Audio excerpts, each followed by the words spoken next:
हाँ भाई, हमारा चैप्टर कौन सा चल रहा था? हाँ भाई, chapter. Poverty. Very good. Poverty. What is poverty? Poverty is the inability to fulfil the Minimum Minimum requirements of life. minimum requirements of life. Very good. Minimum requirements में क्या क्या लिखोगे? Food, shelter, housing, Cloth, education, housing, health education, facility. and health facilities. Suhani, shelter और housing एक ही बात होती है। हाँ तो भैया मैंने हाउसिंग नहीं बोला शायद से। आपने बोला है तभी तो मैंने आपको सॉरी सॉरी। ठीक है, ठीक है। फूड, शेल्टर, हाउसिंग, है ना? दो दो बार रिपीट कर रहे हो। उसके बाद बेटा दो पॉवर्टी के मैंने दो टाइप पढ़ाए थे, relative poverty and absolute poverty, है ना? Relative poverty, comparison across different classes, region and countries, and absolute poverty measured with the help of poverty line। ठीक है। उसके बाद what is poverty line? Cut off point which separates poor population from non poor population. ठीक है, हमने दो basis पे decide करे थे, है ना? कंजम्पशन के बेसिस पे और कैलोरी इनटेक के बेसिस पे। हाँ भाई, कंजम्पशन के बेसिस पे अगर आप मुझे बताएं तो रूरल और अर्बन में क्या लिमिट है? रूरल और रूरल 100 816 और 1000। Very good, very good. और अगर मैं कैलोरी इनटेक की बात करूं तो कैलोरी रूरल में 2400 रूरल में और अर्बन में 2100 अर्बन में। 2100 urban areas. Very very good, ठीक है ना? अच्छा, इससे ज्यादा अगर कैलोरी कम इनटेक करोगे तो क्या कहलाओगे? Below poverty level. हाँ, बीपीएल, दैट इज बीपीएल, है ना? Below poverty line. अच्छा, जो मैंने आपको ये बताया, ये वाली वैल्यू जो आप मेरे को बता रही हो अप्रोक्स वैल्यू है। अगर आपके टीचर दिक्कत करे, बोले अप्रोक्स मत लिखना, वैसे अप्रोक्स यूज होती है सब जगह ये, ठीक है? तो आप उनको मेन वाली भी बता सकते हो, तो मैंने इसको राउंड ऑफ करके लिख दिया है यहाँ पे। जनरली अप्रोक्स वाली यूज होती है, ठीक है? अब ये 5-5 6 कैलोरीज के अंदर तो हम कुछ मेजरमेंट नहीं कर सकते ना, इस वजह से। ठीक है। हाँ भाई, हम कंजम्पशन एक्सपेंडिचर को एज अ मेजर क्यों लेते हैं? For determining the poverty line. Consumption expenditure को दो रीजन बता दो जल्दी से, बस सफिशिएंट है। मोर देन टू नहीं चाहिए, बस मेरे को दो चाहिए, दो रीजन। कंजम्पशन एक्सपेंडिचर को हम क्यों कंसीडर करते हैं बेटा?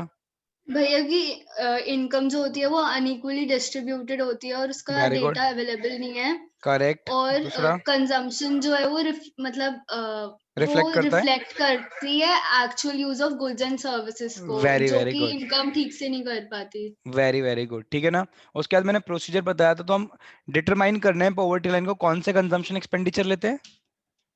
कौन से कंजम्पशन एक्सपेंडिचर लेते हैं? Private consumption private expenditure. Final Private consumption. consumption expenditure. Very good, जिसके अंदर दोनों आते हैं, food items as well as non food items. And और non food Non-food items. Very good. उसके बाद कॉजेज पे आ जाते हैं बेटा। पॉवर्टी के कॉज की अगर मैं बात करूं तो दो रेफरेंस में पढ़ने हैं पॉवर्टी के कॉज। पहला पहला under first Development development of the और economy. Unequal distribution of question, income. Very good. तो पहला in reference with under development of the Indian economy. Underdevelopment of the Indian economy. Very good. और दूसरा क्या है? Unequal distribution of income. तो पहला हम पढ़ रहे थे under development of the Indian economy. तो इंडियन इकोनॉमी अंडर डेवलप्ड है, इसकी वजह से पॉवर्टी। अब क्या क्या पॉइंट्स हैं जिसकी वजह से पॉवर्टी बढ़ रही है? पहला मैंने आपको बताया था, low level of national product. ठीक है, कि हमारी जो नेशनल प्रोडक्ट है वो क्या है? बहुत कम है। ठीक है, और पॉपुलेशन साइज इतना बड़ा है जिसकी वजह से हमारी जो पर कैपिटा इनकम है वो बहुत ज्यादा कम है। ग्रोथ रेट बहुत ज्यादा कम है। What is growth? Growth means economic growth. What is economic growth? When real GDP grows over a long period of time, then it become economic growth. कितना है? On an average 5%। ठीक है, और हमारा पॉपुलेशन का ग्रोथ रेट कितना है? 2%। तो अगर मैं इसको नेट वैल्यू निकालूं तो देखा जाए जो बेनिफिट हमें हो रहा है ग्रोथ का वो 3% का ही हो रहा है, जो कि बहुत ज्यादा नहीं है, बहुत ही कम है।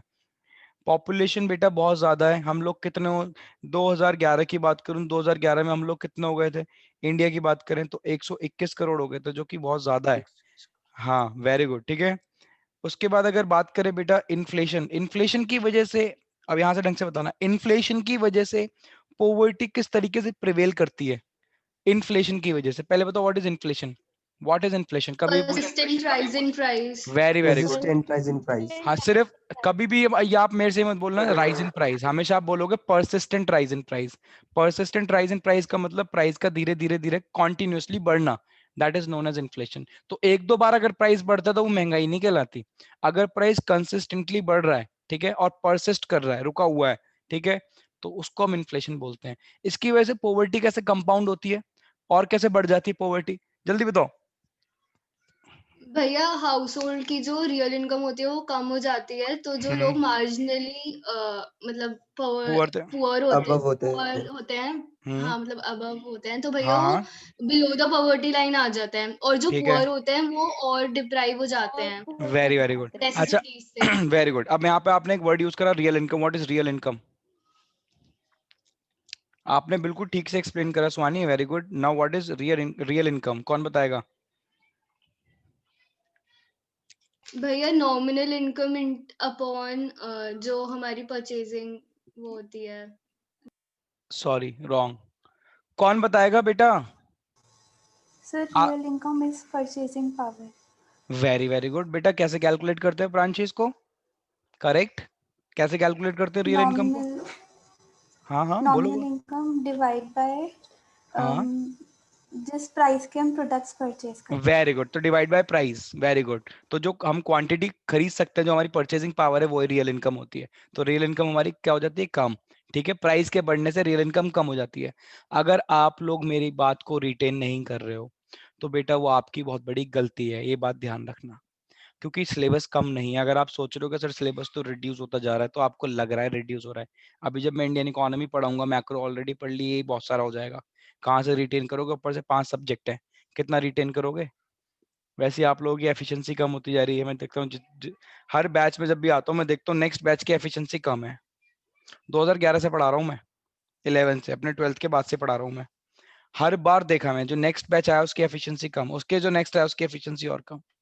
ये देख रहा हूँ मैं। तो बेटा प्लीज आप कोशिश ये करा करो, आप मेरे साथ ही याद करिए। आपका सेल्फ स्टडी का टाइम ऐसे मान लिया करो कि जब बैच आया, हाँ क्या भाई इकोनॉमिक्स पढ़ने का टाइम आ गया है, ये मान के चलो। ये माइंड सेट से पढ़ो तो हो जाएगा। अदरवाइज बेटा कहीं आप सोचो कि बाद में हम बैठ के पढ़ेंगे, ये करेंगे, वो बात कभी नहीं आता यार। आप समझो, थोड़ा प्रैक्टिकल बनो। हाँ भाई, उसके बाद आते हैं बेटा हम chronic unemployment and under employment. ये छोड़ो, ये कैसे अफेक्ट करता है पॉवर्टी को, बस मुझे बता दो what is the difference between unemployment and under employment. जल्दी जल्दी बोलो। सर अंडर एम्प्लॉयमेंट होता है जब लोग एम्प्लॉय तो होते हैं बट वो फुल्ली एम्प्लॉय नहीं होते। वेरी वेरी गुड, ठीक है ना। तो फॉर एग्जांपल मैं बोलता हूँ, इंडिया के अंदर वर्किंग आवर्स कितने? 8 घंटे के हैं, बोला जाता है 8 घंटे के। तो अगर एक इंसान को 8 घंटे काम नहीं मिल रहा, 6 घंटे मिल रहा है, 8 घंटे नहीं मिल रहा, तो भी वो क्या है? अंडर एम्प्लॉयड तो है, ठीक है ना, बट वो अंडर एम्प्लॉयड है। ये भी एक बहुत बड़ी प्रॉब्लम है पॉवर्टी की, पैसा ही नहीं कमा पाएगा। समझ रहे हो बात को? उसके बाद कैपिटल डेफिशिएंसी। हाँ भाई, कैपिटल डेफिशिएंसी, वकार कैपिटल डेफिशिएंसी को एक्सप्लेन करो। कैपिटल डेफिशिएंसी वकार। बेटा पूछूंगा जी तो भैया। बिना पूछे नहीं जाने दूंगा मैं अब किसी को, ध्यान रखना। कैपिटल डेफिशिएंसी कैसे कैसे पॉवर्टी को और कंपाउंड कर रहा है? कैपिटल डेफिशिएंसी देखें कौन कौन। आज तो ऐसे बच्चे छुट्टी पे लग रहे हैं मुझे बहुत, है ना। हाँ भाई, समीक्षा। समीक्षा Yes, बेटे यस क्या? मैंने क्वेश्चन पूछा तो अभी। sir. Lack of capital जो होता है वो low level of production capacity को हम्म एक तरीके से उसको सही बोल रहे हो, बोलो। आप ये सोच लो। एनकरेज करता है, उसके बाद फिर लो लेवल ऑफ एम्प्लॉयमेंट हो गया, उसके बाद फिर हाई लेवल ऑफ पॉवर्टी। मैं कह रहा हूँ बेटा, आप एक बात को समझना, यहाँ से मैं आपको एक चीज शो करता हूँ, ठीक है ना। वो ये है कि मैं आपके सामने मैंने सब चीजें लिख रखी हैं, सब चीजें कर रखी हैं, आपको पढ़ा रखा है, एक दिन पहले ही पढ़ाया है, 1-2 दिन पहले। उसके बाद आप पूछ रहा हूँ, अगर आप मेरे को देख के भी एक्सप्लेन नहीं कर पा रहे, तो आप कैसे इमेजिन करते हो कि अभी 3-4 महीने बाद जब आपके एग्जाम्स होंगे, ठीक है, तब तक आप इसको रिटेन रखोगे और तब वहां पे बिना देखे लिख के आ जाओगे? कैसे कैसे बोल सकते हो इस बातों को? आप मुझे एक बात बताओ। तो आपको कहीं ना कहीं एफर्ट्स डालना पड़ेगा बेटा, मार्क्स नहीं आएंगे। आप सुन लो मेरी बात, पहले बता रहा हूँ मैं, मार्क्स नहीं आएंगे अगर आप पढ़ोगे नहीं। तो प्लीज ये घर पे जो मैं पढ़ा रहा हूँ उसका आने से पहले 15 मिनट पहले रिवीजन करा करो, जो मैंने पढ़ा के गया हूँ लास्ट क्लास के अंदर। हाँ भाई, कैपिटल का मतलब asset creation. Capital capital formation का मतलब क्या होता है? एक्यूमुलेशन ऑफ कैपिटल बोलूं या कैपिटल फॉर्मेशन बोलूं, एक ही बात है, एसेट क्रिएशन। एसेट अगर क्रिएट होगी तो कंट्री के अंदर प्रोडक्शन ज्यादा होगा। एसेट क्रिएट होने का मतलब फैक्ट्रीज वगैरह सेटअप हो रही हैं, मशीनरीज लगा रहे हैं, प्लांट्स लगा रहे हैं, है ना। फिर वो क्या करेंगी, प्रोडक्शन करेंगी। प्रोडक्शन करेंगी तो एम्प्लॉयमेंट बेटा हमारे यहाँ बढ़ेगा, ठीक है, आप बात समझ रहे हो। एम्प्लॉयमेंट बढ़ेगा तो लोगों को जॉब मिलेगी, जॉब मिलेगी तो उनके पास पैसा आएगा, पॉवर्टी इरेडिकेट हो जाएगी। बट हो क्या रहा है कि हमारे यहाँ बेटा कैपिटल की डेफिशिएंसी है, कैपिटल फॉर्मेशन हो ही नहीं रहा, ठीक है, फैक्ट्रीज वगैरह सेटअप ही नहीं हो पा रही। तो बेटा अगर कैपिटल फॉर्मेशन नहीं हो रहा तो कंट्री के अंदर प्रोडक्शन कम, प्रोडक्शन कम तो एम्प्लॉयमेंट कम, एम्प्लॉयमेंट कम तो पॉवर्टी ज्यादा। ये कह रहा हूं मैं, इतनी बात बोलने में क्या दिक्कत थी, समझ नहीं आ रहा मुझे तो। उसके बाद बेटा हमारे यहाँ, ठीक है, एबल और एफिशिएंट एंटरप्रेन्योर्स नहीं है, ठीक है। हमारे यहाँ एक प्रॉब्लम और है, क्या, कि बेटा सोशल आउटडेटेड इंस्टीट्यूशंस है हमारे, ठीक है, फॉर एग्जांपल कास्ट सिस्टम और जॉइंट फैमिली सिस्टम, जिसकी वजह से पॉवर्टी और ज्यादा बढ़ रही है। आज मेरे को बताना लैक ऑफ इंफ्रास्ट्रक्चर से, समझ में आ गई बात। बेटा प्लीज जब भी क्लास के अंदर आया पढ़ के आओ, ठीक है, ऐसे मत आया करो। अब मेरी बात को जरा ठीक से सुनना। सबसे पहली बात तो बेटा इंफ्रास्ट्रक्चर क्या होता है, infrastructure is a supporting system, ठीक है। आप मेरे से पूछो सर आपके रेफरेंस में, मेरे रेफरेंस में इंफ्रास्ट्रक्चर क्या है। बेटा इंफ्रास्ट्रक्चर यहाँ की सारी चीजें, जहाँ लैंड पे मैं बैठा हूँ, जो मेरे पास टेबल है, जो मेरे पास लैपटॉप है, जितने भी इक्विपमेंट्स मैं यूज कर रहा हूँ, ये मेरा इंफ्रास्ट्रक्चर है। समझ रहे हो बात को। अब आप मुझे बताओ ये इंफ्रास्ट्रक्चर मुझे सपोर्ट प्रोवाइड करा रहा है, हाँ या ना में जवाब दो। प्रोवाइड करा रहा है ना। तो हाँ हाँ इंफ्रा, जी। भैया। Very good. What is infrastructure. Infrastructure का मतलब सुनो लेमैन लैंग्वेज के अंदर, कि अगर किसी ऐसे इंसान को भी समझो जिसको पता नहीं है, उसको भी समझ में आ जाए। इंफ्रास्ट्रक्चर का मतलब है सपोर्टिंग सिस्टम। अब हमारी इंडियन इकोनॉमी में जितने बिजनेसेस को जो जो चीजें सपोर्ट करती हैं बिजनेसेस को, ठीक है ना, वो सारा का सारा इकोनॉमिक इंफ्रास्ट्रक्चर है। अब आप मेरे से पूछोगे सर क्या क्या चीजें सपोर्ट करती हैं, तो मैं बोलूंगा बेटा transport system, communication system, energy system, ये सारी की सारी चीजें किसको सपोर्ट करती हैं, बिजनेस को। अगर इलेक्ट्रिसिटी नहीं हो, एनर्जी ना हो, पावर सोर्स ना हो, तो मुझे बताओ क्या प्रोडक्शन हो जाएगा, नहीं। ट्रांसपोर्ट सिस्टम ना हो तो प्रोडक्शन हो जाएगा, नहीं। रॉ मटेरियल कैसे आएगा। कम्युनिकेशन सिस्टम ना हो, बेटा पूरा सर्विस सेक्टर डेड हो जाएगा, कम्युनिकेशन सिस्टम नहीं है। मैं आपसे बात ही तो कर पा रहा हूँ, तभी तो पढ़ा पा रहा हूँ मैं आपको, है ना। तो बेटा बिजनेसेस को जो फैसिलिटीज सपोर्ट कर रही हैं वो उसका इंफ्रास्ट्रक्चर है, ठीक है। और कौन सा infrastructure, economic infrastructure. But sir क्या इंफ्रास्ट्रक्चर दूसरे टाइप का भी होता है, हाँ बेटा एक इंफ्रास्ट्रक्चर और जिसको हम सोशल इंफ्रास्ट्रक्चर बोलते हैं, वो इंफ्रास्ट्रक्चर जो मेरी सोसाइटी को सपोर्ट कर रहा है।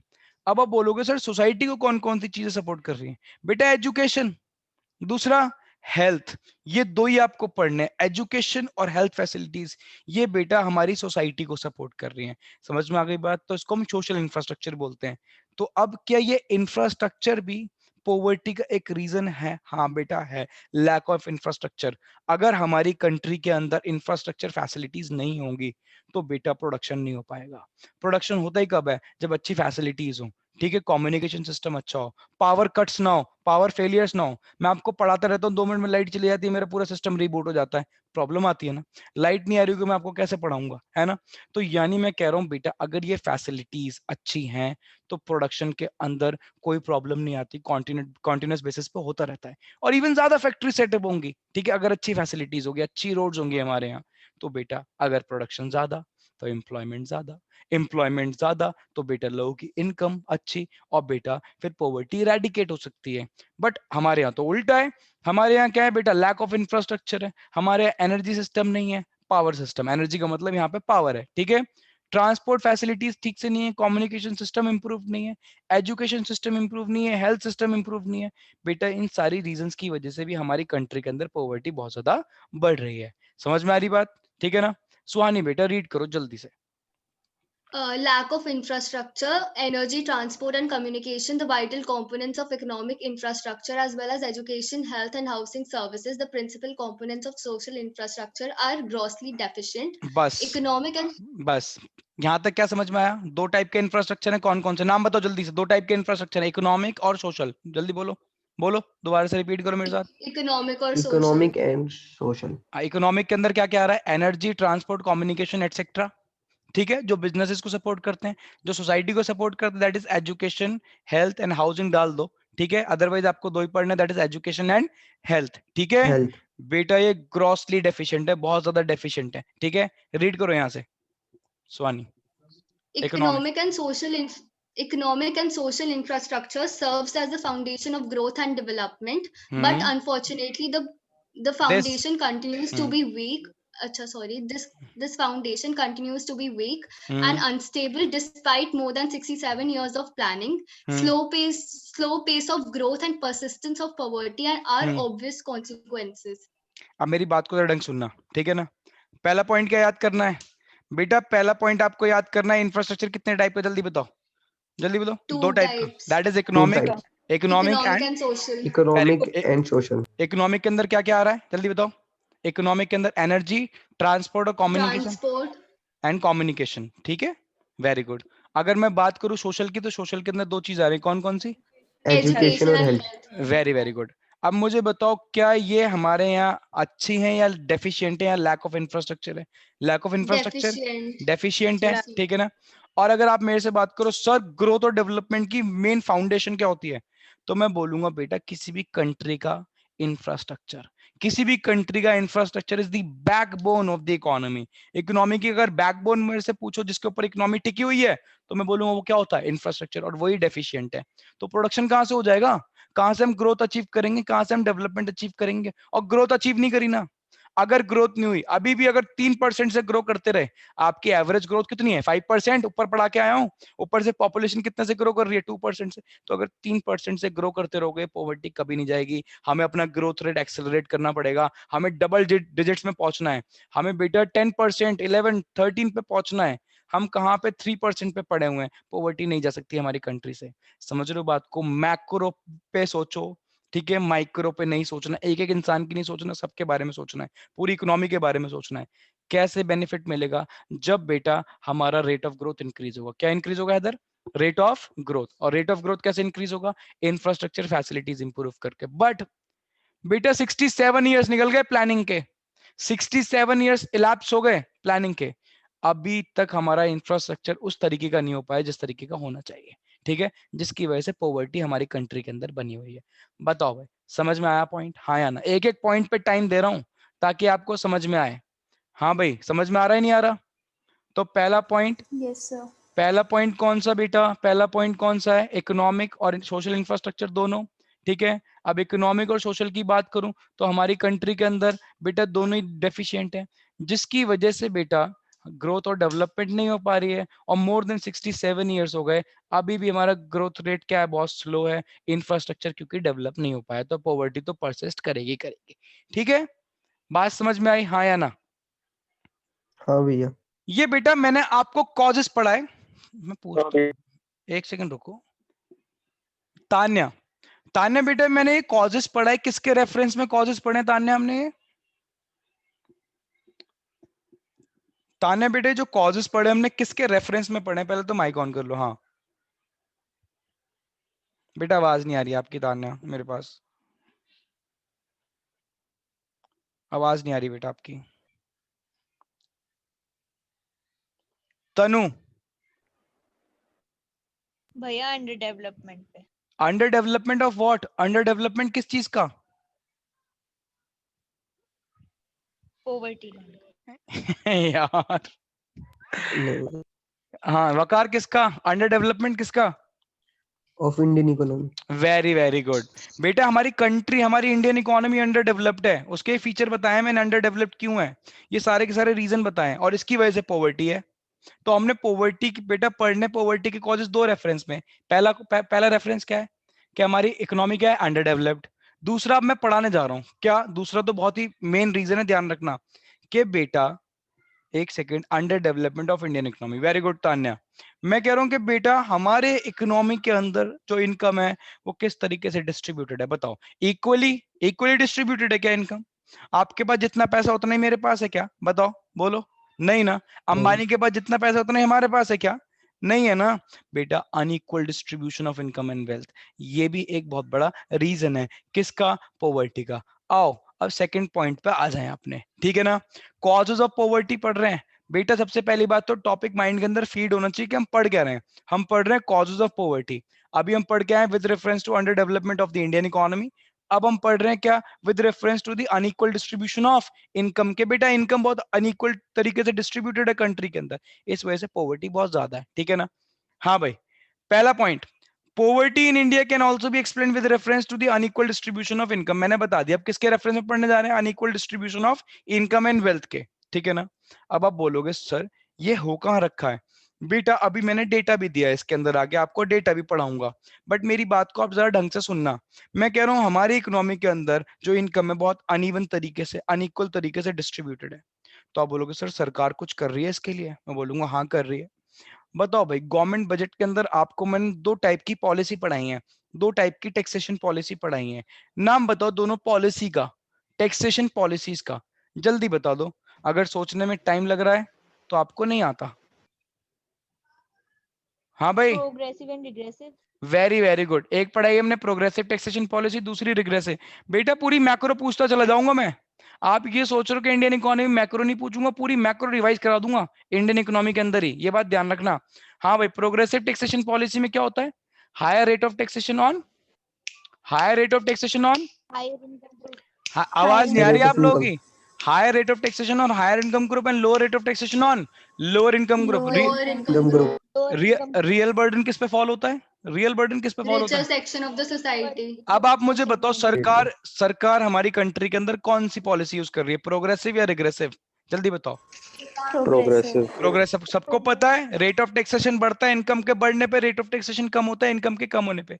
आपको क्या लगता है, आपको क्या लगता है सरकार ऐसा क्यों कर रही है, सरकार पागल थोड़ी हुई, सरकार को पता है हमारी कंट्री के अंदर अनइक्वल डिस्ट्रीब्यूशन है किसका, इनकम और वेल्थ का। तो सरकार पता क्या करती है, वेरी गुड, सरकार पता क्या करती है, अमीरों पे ज्यादा रेट से टैक्स लगाती है और गरीबों पे कम रेट से टैक्स लगाती है। तो यानी रिचर सेक्शन पे रियल बर्डन फॉल होता है किसका, टैक्सेशन का। तो क्यों कर रही है ये, बेटा एक एविडेंस है, आपको एविडेंस दे रहा हूं कि हमारी इकोनॉमी के अंदर जो इनकम है किस तरीके से डिस्ट्रीब्यूटेड है, अनइवन तरीके से, अनइक्वल तरीके से। ठीक है, वेरी गुड। अब मुझे बताओ सेकंड पॉइंट देखो क्या लिखा है, efforts have been made by the government to moderate inequality. Inequality लाने के, इनइक्वालिटी को कम करने के लिए सरकार ने एफर्ट्स करे। क्या बेटा, सरकार ने प्रोग्रेसिव टैक्सेशन पॉलिसी लगा दी, progressive taxation policy that is putting higher rate of taxation on richer section and lower rate of taxation on lower income group. But इतने सारे मेजर्स लेने के बाद भी अगर मैं अपने कंट्री की बात करूं ना, एक जरा डेटा जरा ढंग से देखना, अकॉर्डिंग टू अ रिपोर्ट 2009 और 10 की बात कर रहा हूं, ठीक है।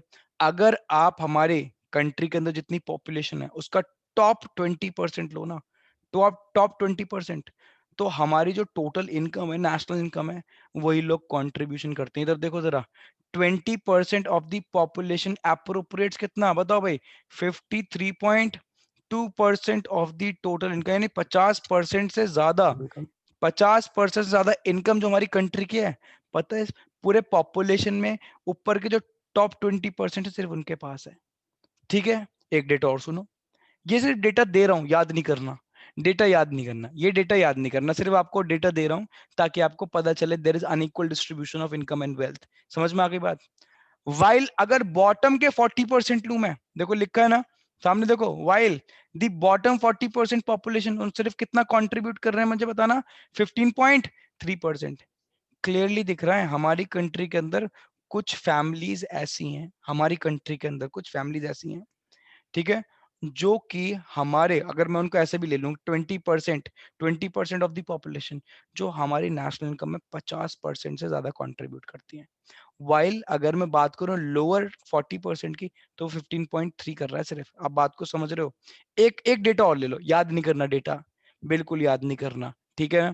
मैं कह रहा हूं बेटा, एक रिपोर्ट थी मोनोपोली इंक्वायरी कमीशन की, उन्होंने बोला कि इंडिया की कुछ 75 फैमिलीज हैं, ठीक है ना, जो कि इंडिया की जो टॉप कितनी 1536 कंपनीज उनको कंट्रोल करती हैं। अभी जो मैंने दो डेटा दिया ना, इससे मेरे को क्लियरली पता चल रहा है हमारे यहाँ कुछ लोग ऐसे हैं, हमारी कंट्री के अंदर कुछ फैमिलीज ऐसी हैं जो पूरा इंडिया चला रही है।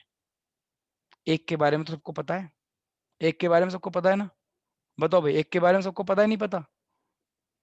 हाँ सर। हाँ, बट हाँ तो जी। मैं बेटा ये क्यों बता रहा हूँ बात आपको, ये आपको एक्चुअल डेटा दे रहा हूँ ताकि आपको पता चले there is unequal distribution of income and wealth in the country. तो आप बोलोगे सर इससे प्रॉब्लम क्या हुई, जो अमीर है वो अमीर है। बेटा आपको पता है, एक लॉ पता है या नहीं पता, मनी मल्टीप्लाइज मनी, बताओ भाई पता है नहीं पता, हाँ या ना, बोलो बोलो जल्दी, पता है आपको, पैसा पैसे को हाँ बनाता है। सर, अमीर अमीर हाँ होते भैया। जाते हैं। Very very good. मैं कह रहा हूं बेटा एक बेसिक लॉ है, नेचर का लॉ है बेटा, ये जिसके पास पैसा है वो और वेल्दी होता चला जाएगा। तो बेटा जिनके पास ये 20% इनकम है, ये और क्या होते चले जाएंगे मुझे बताओ? ये 20% जो पॉपुलेशन के लोग हैं और वेल्दी होते चले जाएंगे, और जो गरीब है ना वो और गरीब होता चला जाएगा। कहीं आप सोच रहे हो जो गरीब है वो थोड़ा ठीक होगा? नहीं, जो गरीब है वो और गरीब होता चला जाएगा। तो ये जो गैप है, ये गैप है, ये रहा वो अमीर, ये रहा वो गरीब, ठीक है ना, ये ऐसे बढ़ रहा है। ये अमीर होता जा रहा है और ये गरीब होता जा रहा है। तो आप बोलो सर इस गैप को कुछ बोलते हैं, तो मैं बोलूंगा बेटा बोलते हैं गल्फ, बोलते हैं इसको गल्फ, ठीक है ना, gulf between rich and poor, the gap between rich and poor बेटा बढ़ता चला जाएगा। सबसे बड़ी प्रॉब्लम है ये, अभी आपको समझ नहीं आ रही, हमारे कंट्री की सबसे बड़ी प्रॉब्लम है unequal distribution of income and wealth. जो अमीर है उसके पास पैसा है वो और अमीर होता जा रहा है, जो गरीब है बेटा उसके पास पैसा नहीं है वो और गरीब होता चला जाएगा, क्योंकि ये बेसिक लॉ है, मनी मल्टीप्लाइज मनी, ठीक है। देखो भाई 6 पॉइंट पढ़ो, unequal distribution of income not only reflect the size of existing poverty but also points to the possibility of, बताओ भाई, वाइडनिंग द गल्फ का मतलब gap between rich and poor in the near future, ठीक है। क्यों बेटा ऐसा क्यों होगा? बेटा जिसके पास इनकम है उसके पास कैपेसिटी भी ज्यादा है हायर इनकम अर्न करने की, और जिसके पास बेटा इनकम कम है वो तो और गरीब होता चला जाएगा। समझ में आ गई बात? ठीक है। तो यानी कि एक सबसे बड़ा रीजन आज हमारे सामने और आ गया है। कोई भी आपसे पूछे एक सबसे बड़ा रीजन बताओ, सबसे बड़ा रीजन बताओ कि हमारी कंट्री के अंदर इतनी गरीबी क्यों है, सुन लो, ये सारी चीजें डिबेट में भी काम आती हैं। हमारे कंट्री के अंदर सबसे ज्यादा गरीबी किस रीजन की वजह से है? तो there is unequal distribution of income and wealth. अब आप बोलोगे सर हम अमीर से छीनेंगे थोड़ी, बट बेटा हमें पॉलिसीज ऐसी बनानी चाहिए कि जो गरीब है उसको हम अपलिफ्ट करें। समझ में आ गई बात? और ज्यादातर जो सोसाइटी के अंदर बर्डन्स हैं वो किस पे डालें? रिचर सेक्शन के अंदर। कहीं ना कहीं थोड़ी बहुत तो गरीबों की डिस्पोजेबल इनकम इंक्रीज होगी, ठीक है। मैंने आपको गवर्नमेंट बजट के अंदर एक चीज पढ़ाई है, how government policy be use to reduce the inequalities of income and wealth. बताओ पढ़ाई है नहीं पढ़ाई गवर्नमेंट बजट के अंदर? बोलो जिसने मेरे से गवर्नमेंट बजट पढ़ा है। मैंने पढ़ाई है, बताओ भाई, how inequality of income and wealth can be reduce by using budgetary policy. तो मैंने पढ़ाया था गवर्नमेंट क्या यूज करती है? Progressive taxation policy. उसके साथ एक बात और लिखवाई थी, government should provide amenities to the people whose income level is low. Government should provide subsidies to the people whose income level is low. This will increase Low. this will increase their disposable income and somehow will reduce the disparity of income and wealth. अब ये तो नहीं है कि जो गरीब है बिल्कुल इसके बराबर पहुंच जाएगा, बेटा थोड़ा बहुत तो गैप कम होना स्टार्ट होगा, बढ़ने की जगह हमसे कम होना तो स्टार्ट होगा। समझ में आ रही है बात? हाँ भाई, हाँ भैया। क्लियर है? क्लियर है? ऑल क्लियर है? अरे कुछ तो बोल दो, यहाँ गला बैठ चुका है मेरा। क्लियर है सर। Very good, clear. ठीक है। हाँ भाई, तो यानी मैं बोल सकता हूँ एक अनदर रेफरेंस कौन सी? Unequal distribution of income and wealth. Government क्या यूज करती है? Government use progressive taxation policy इसको मॉडरेट करने के लिए, बट फिर भी ये बढ़ता जा रहा है। ये थ्रेट क्यों है? ये थ्रेट क्यों है? Because it will increase the gulf between richer and poor, ठीक है ना। और जो रिचर है उसके पास कैपेसिटी ज्यादा है टू गेट मोर रिचर, ठीक है। और जो हमारा गरीब है ही और she will live in deprivation. ये बात ध्यान रखना, ठीक है। इतनी बात समझ में आ तो गई? सर गवर्नमेंट ऐसी पॉलिसीज क्यों नहीं बना रही कि ये बेटा वो हो बेटा जाए बैलेंस? ये अभी मैं कॉजेज मेजर्स में पढ़ा रहा हूँ, देखो यहाँ पे आ रहा है, बना रहे हैं, ऐसी बात नहीं है। देखो मैं ऐसा मार्क कर रहा हूँ, देखो ये रहा, दिख रहे हैं ऐसा? यहाँ लेजिस्लेटिव मेजर्स दिख रहे हैं, लेजिस्लेटिव मेजर्स। आऊंगा उस पर कि अब हम क्या क्या कर रहे हैं। पहले तो मैंने कमियां गिनवा दी कि हमारे में देखो ये कमी है। अब मैं कमियों को हम कैसे सॉल्व कर सकते हैं मैं उस टॉपिक पे आ रहा हूँ, ठीक है। सब जो आपने मेरे से पूछा वो सॉल्यूशंस पे आ रहा हूँ मैं, ठीक है। मैं कह रहा हूँ बेटा इतनी गरीबी है, हमने देख ली ऊपर, उसके रीजंस देख लिए। मैं कह रहा हूँ अब हमारे पास क्या क्या मेजर्स हैं, क्या क्या सॉल्यूशंस हैं इस पॉवर्टी से फाइट करने के लिए। तो आप मेरे से पूछो सर क्या इनकी कुछ कैटेगरीज बनानी पड़ेगी? हाँ बेटा मैंने 4 कैटेगरी बनाई है। कितनी कैटेगरी बनाई है? बोलो जल्दी से, कितनी कैटेगरी बनाई है? 4। पहले तो हम 4। पॉवर्टी से फाइट करेंगे, वी विल कॉम्बैट पॉवर्टी। पता है कैसे? थ्रू जीडीपी ग्रोथ, ठीक है। सुनते रहना सारी बात। फिर उसके बाद बेटा पॉवर्टी से फाइट करेंगे कैसे? हम इंप्रूव करेंगे क्या? Distribution of income. ये जो अनइक्वल था इसको ठीक करेंगे। जो मेरे से सब पूछ रहा था कि सर पॉलिसीज क्यों नहीं बनाते, बेटा बना रहे हैं। देखो वहां लिखा है ना लेजिस्लेटिव, लेजिस्लेटिव का मतलब इसके ऊपर लॉज लेके आएंगे कुछ ना कुछ अभी हम, ठीक है ना। उसके बाद क्या करना है बेटा, हमें पॉपुलेशन को कंट्रोल करना है, ठीक है, समझ में आ गई बात। और उसके बाद बेटा क्वालिटी ऑफ लाइफ इंप्रूव करना है, किसका, पुअर फैमिलीज का, हमारी कंट्री के अंदर। अगर ये सारी चीजें हम कर रहे हैं तो कहीं ना कहीं हम पॉवर्टी को इरेडिकेट कर सकते हैं, ठीक है, रिमूव कर सकते हैं, उससे फाइट कर सकते हैं। इतनी बात समझ में आई? हाँ या ना, जल्दी बताओ पहले, इतनी बात समझ में आई? टॉपिक क्या पढ़ने जा रहे हैं, टॉपिक हाँ समझ में आ Yes, गया? sir. हाँ वेरी भैया। हाँ good, sir. Very very good. अब जरा बात को ठीक से सुनना बेटा, मैं बोल रहा हूँ पहला है हमारा combating poverty through GDP growth. अब हमें सबको पता है जब भी मैं ग्रोथ बोलूंगा तो उसका मतलब क्या होगा, ठीक है ना, उसका मतलब होगा इकोनॉमिक ग्रोथ, ठीक है, रियल जीडीपी का बढ़ना over a long period of time.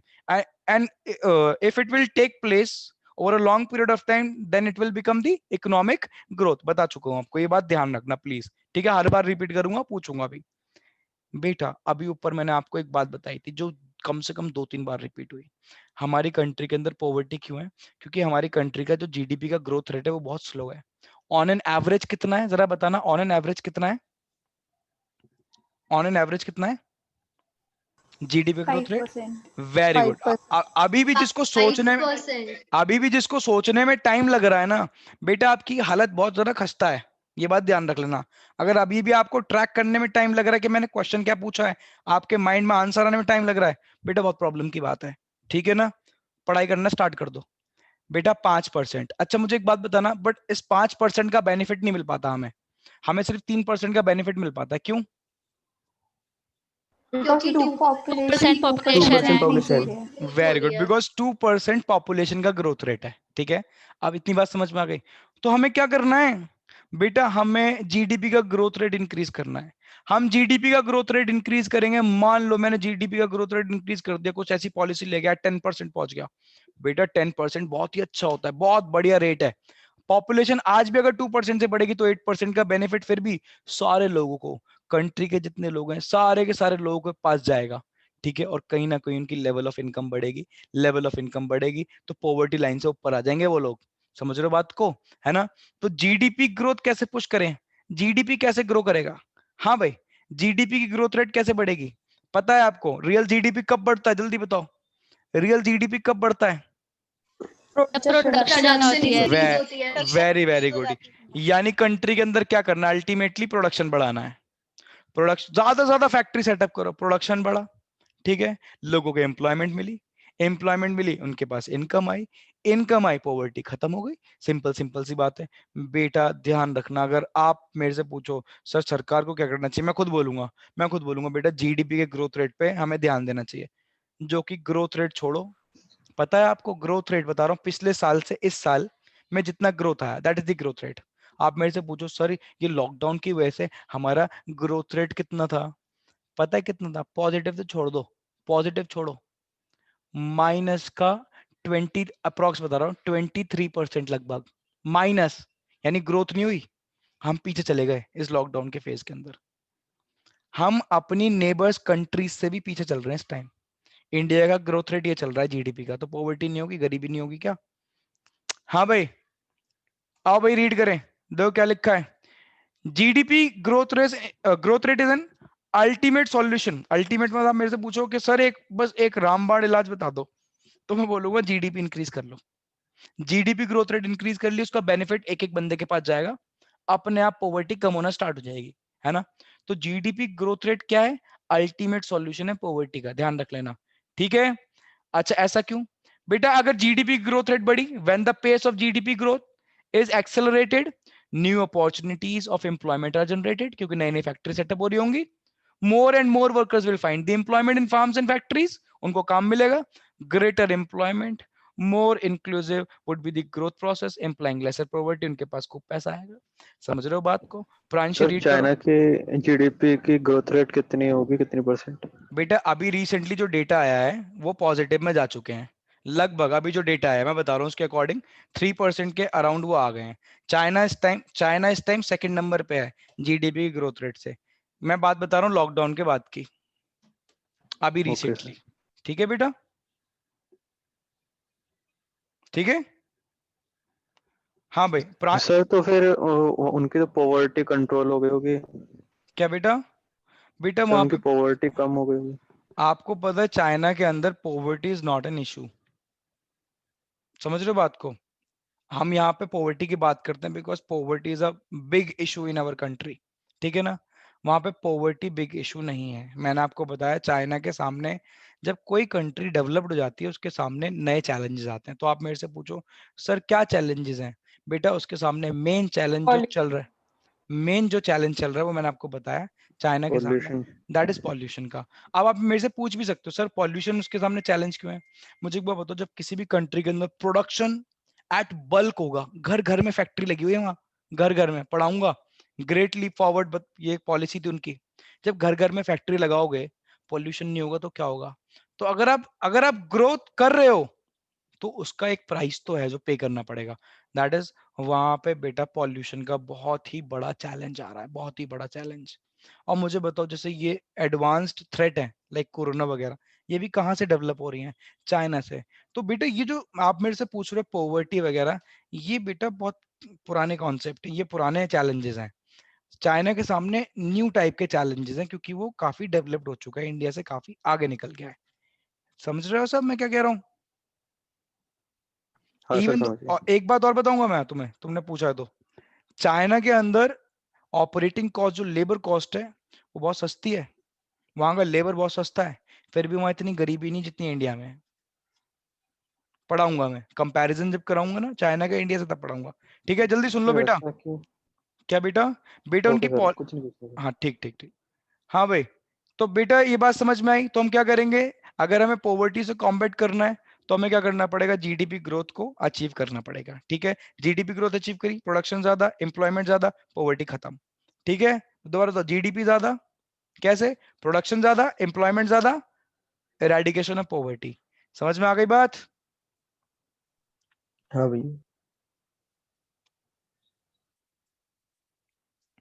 हाँ भाई, नेक्स्ट मेजर्स कौन से हमारे, नेक्स्ट मेजर आप पॉवर्टी से फाइट करेंगे कैसे, डिस्ट्रीब्यूशन ऑफ इनकम को ठीक करके। अब डिस्ट्रीब्यूशन ऑफ इनकम